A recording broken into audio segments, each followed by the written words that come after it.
Stormy, are you ready? What's on top of a house? A roof, that's right. Very good, Stormy. Now this is a little more difficult. What's a NASCAR race car sound like? Oh, that was a backfiring race car. Good boy, Stormy, all right. Hey kids, you know there's a bad habit you shouldn't start. It's called smoking. You smoke? Good girl. Meet the Mad Cap Mutts. Tom and Bonnie Bracken have been running the Mad Cap Mutts for 20 years, carrying on a family tradition that dates back to World War II. At first, they used shelter animals in their shows because they couldn't afford to buy dogs. But the more Tom learned about shelters, the more committed he became to helping the cause of homeless animals. Remember when your children were really little and they were teething and they were cranky and they cried all the time? You didn't give your kids away, did you? You thought about it, but you didn't. Well, it turns out they gave away a really smart little dog in Marty. He was approximately 7 months old when he was taken to the New York City ASPCA in New York, and the excuse was he's chewed all the furniture in the house. Marty! That's it! I'm fed up!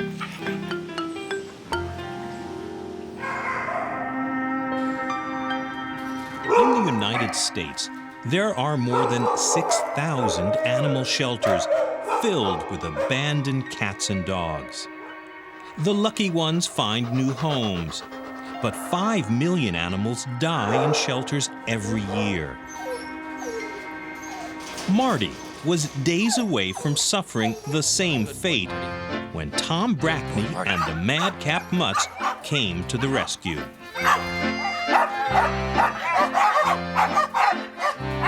Stay back, you guys. Yeah. Everybody get back. Marty is now 7, and he's been with the troupe since he was a puppy. Get down. Good, boys and girls. Oh, yeah. An Airedale-terrier mix, Marty has the look and the charisma that's made him the star Mad Cap Mutt and landed him a part in a dozen TV commercials. He's just a great animal. He's nice looking, he's calm, he has the ability to be very, very calm and yet very energetic on command. Huh, Marty? Hey, you haven't done this in a long time. You want to hit your mark? Sit down. Stay right there. Stay. Marty is a big, playful kid. He's not real serious a lot of times. He does do his tricks. He's dependable. No, sit. But if he can make a funny game out of it in the midst of doing his tricks, he will do that. Come here, come here. Ah, good boy. You were heading for your mark, weren't you? Sit. Good boy. Pay attention now. Easy. Even the star attraction has to put in his rehearsal time. Look back. Marty, look back. Although Marty seems to know the drill. Good one. Hit your mark, get your All reward. right, Marty. Good job. Very good. Good boy, Marty. Watching Marty and the rest of the canine cast, it's hard to believe every one of them was abandoned. Holly and Scooter were left by the side of the road. Sally's owner sent her to the shelter because she needed too much grooming. Stormy barked too much. And Minnie jumped on the furniture. They were surrendered to the shelter because of behavioral problem. And I wish I could see the situations because it doesn't take very long to turn that bad habit into a productive one where we're all having fun and it's corrected and there's no problem anymore. In a matter of 2 or 3 months, they can be on stage somewhere performing professionally. Hey, Minnie. Minnie, you want to jump rope? The day I adopted Minnie, she was actually standing inside the kennel, which was a 6-foot dog fence run, jumping behind the fence. So I was looking for that natural ability of a dog that could jump rope. So all the tricks that Minnie does incorporates her ability to jump. Oh no. What happened? I lost the rope. We don't need the rope, do we? Susie, you know, she just wags her tail funny, so you make a trick out of it. Can you wag your tail like a helicopter? Come on, Susie, get it going. There it goes. Good girl, Susie! We always try to look for the dog's natural ability because we realize in performance you want them to appear doing their behavior effortlessly and that it's not forced upon them. We don't want the dogs to be uncomfortable. We don't want the audience to be uncomfortable observing a dog trying to do something that's just physically not right for him. Build a bridge, and stay there. Sally, come on, Sally. Sally, that a good girl. Tom and Bonnie make sure the mutts look their best. We've spent the last 3 days grooming the dogs because we have a big show tomorrow over in New Canaan, Connecticut for an animal shelter. Every trick is honed, every hair is in place. Now the Mad Cap Mutts need their beauty rest because tomorrow is the big day.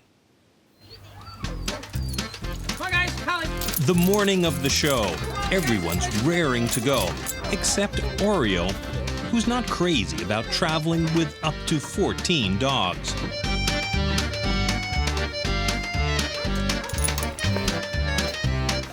Marty can't wait to hit the road. The Mad Cap Mutts are mobile. Very good. Come on, guys. But this is more than just show business. Every year, they travel 20,000 miles to put on shows, raising money and awareness for homeless animals at shelters all over America. In the past 2 years, they've raised $155,000 for shelters across the U.S. Marty, good boy. Marty and friends get one last run through. Then, it's showtime.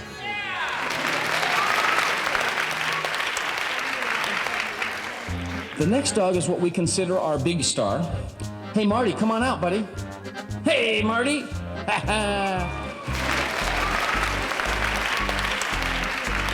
Can you sit? Good boy. Shake hands. That's a good boy. Hey, Marty, where's your brain?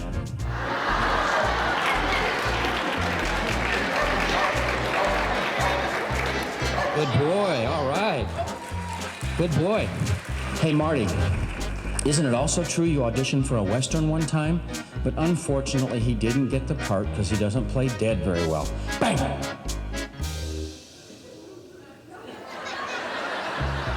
Oh, no. Did you get hurt?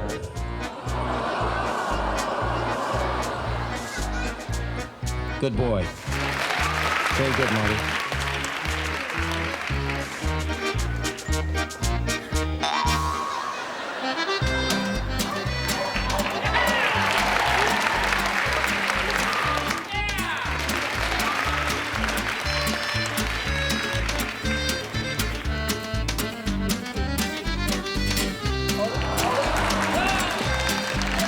Marty and the Mad Cap Mutts dazzle the crowd, including shelter fundraiser Claudia Weber. It was awesome. It was unbelievable. We were so happy. The whole audience was so enthusiastic to have the Mutts. We really hope that we're still counting, you have to understand, but we think we may have met our goal of $10,000. So we're really excited, and that'll help a lot of homeless animals this year. Could you do the smoking thing? After seeing the Mad Cap Mutts in action, these kids aren't going to abandon a pet. They might even adopt one from a shelter. And if they're lucky, they might just get a mutt like Marty.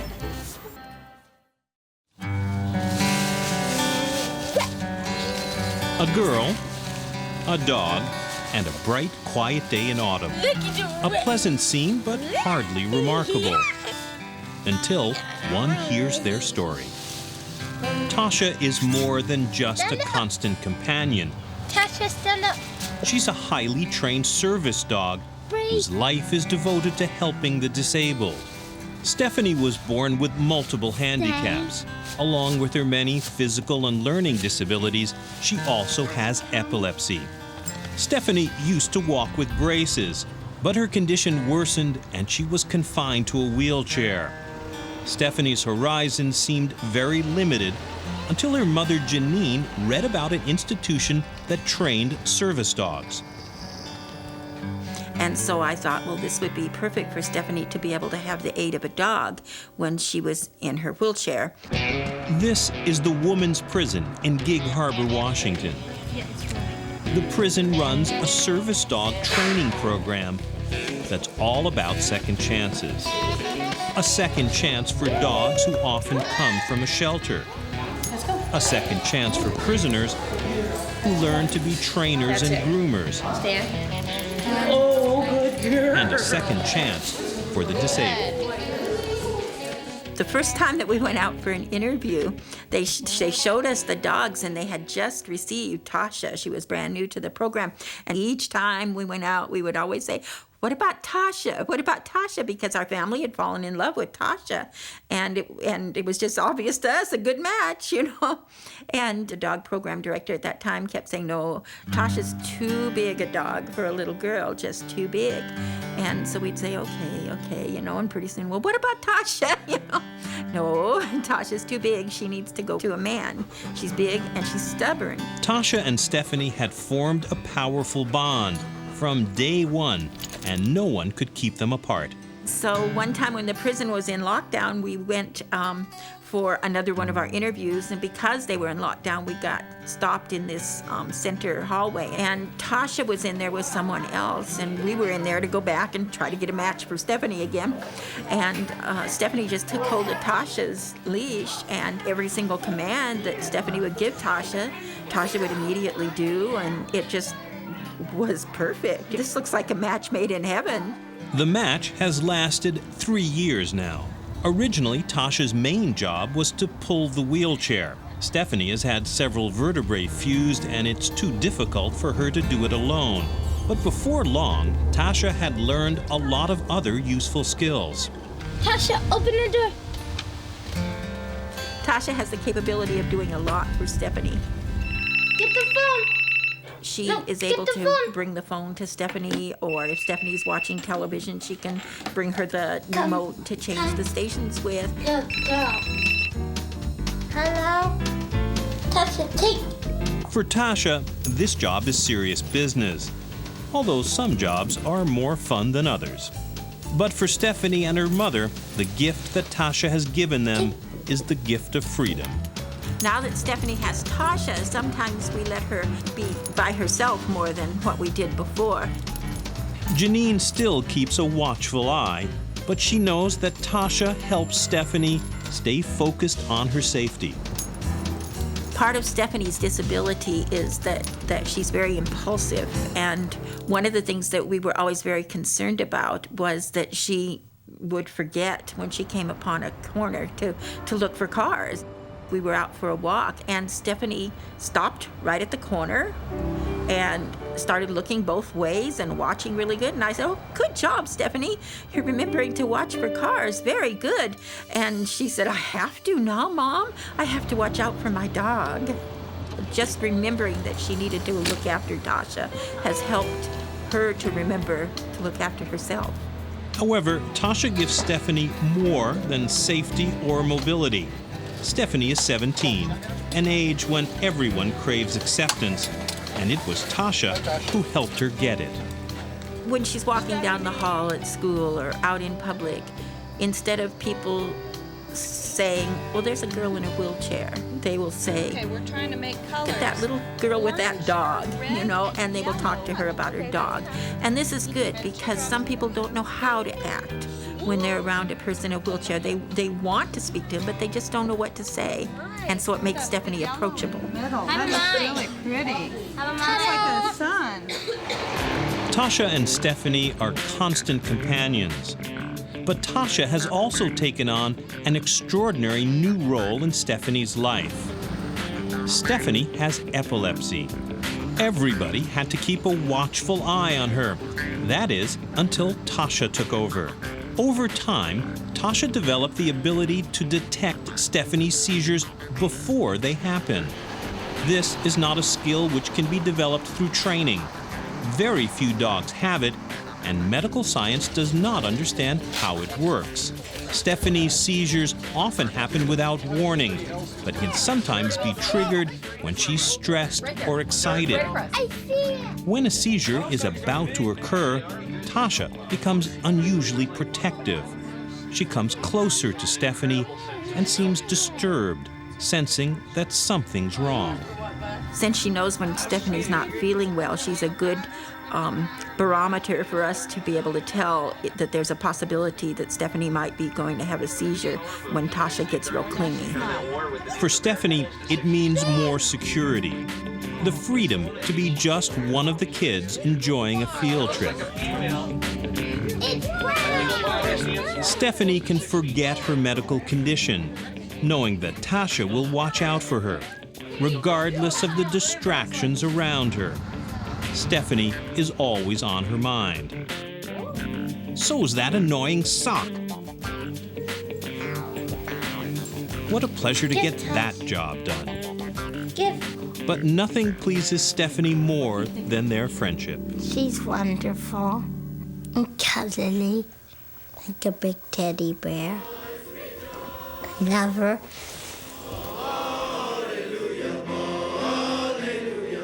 There are times when Stephanie prefers to think of Tasha as just a good friend.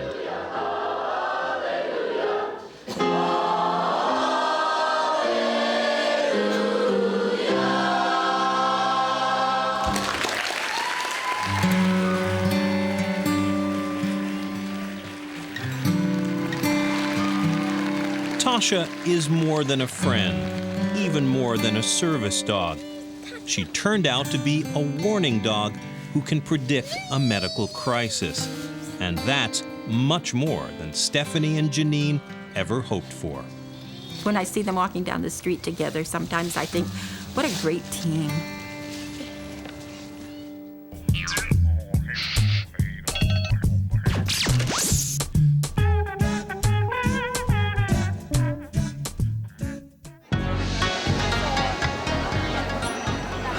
It's an exciting day for dog owners here in Tokyo.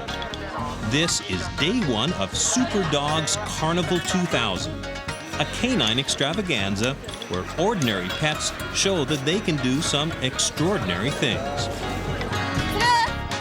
Some of these dogs are so good at this, it's hard to believe that they're just doing it for fun. But for one dog and her family, there's a bit more than just fun at stake. Nana's a 3-year-old Akita, a breed of dog much beloved in Japan for its fierce loyalty. Originally bred for hunting bears, Akitas can have a hard time of it in a big city like Tokyo. And Nana's had some problems. Recently, she bit a neighbor. The Uranos were told that if they wanted to keep Nana, she was going to have to learn discipline and obedience and do it fast.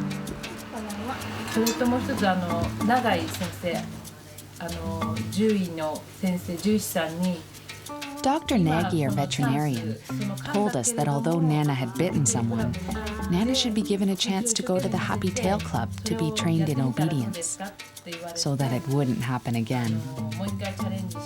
So we decided as a family to transform her into a good dog.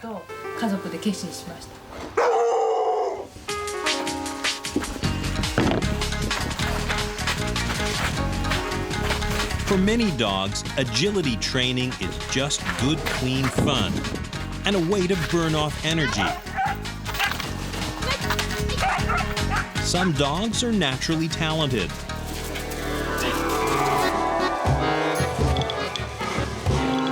Others just can't get the hang of it.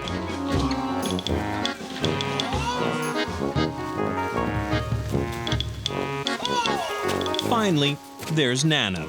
She's the only Akita attempting agility at Happy Tails. Akitas were bred for hunting, not for playing tricks. But for Nana, this is no game. She has to prove that she can learn and obey. Takahiro Urano feels they've turned a corner.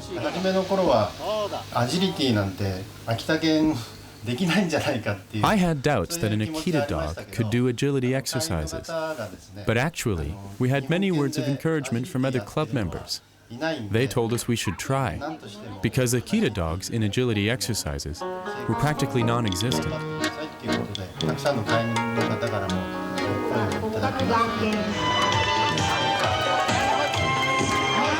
The Super Dogs Carnival will be the ultimate test for Nana. But before she hits the canine big time, the Uranos try her out at a local meet. To everybody's relief, Nana is getting into the swing of it.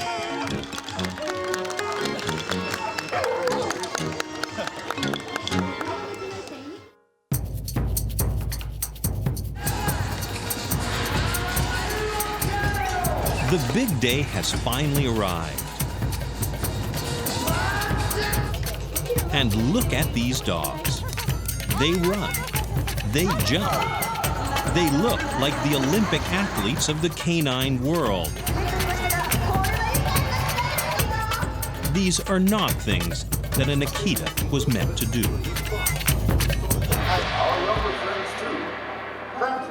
It's make it or break it time for Nana. Will she prove that she's learned some obedience, some discipline?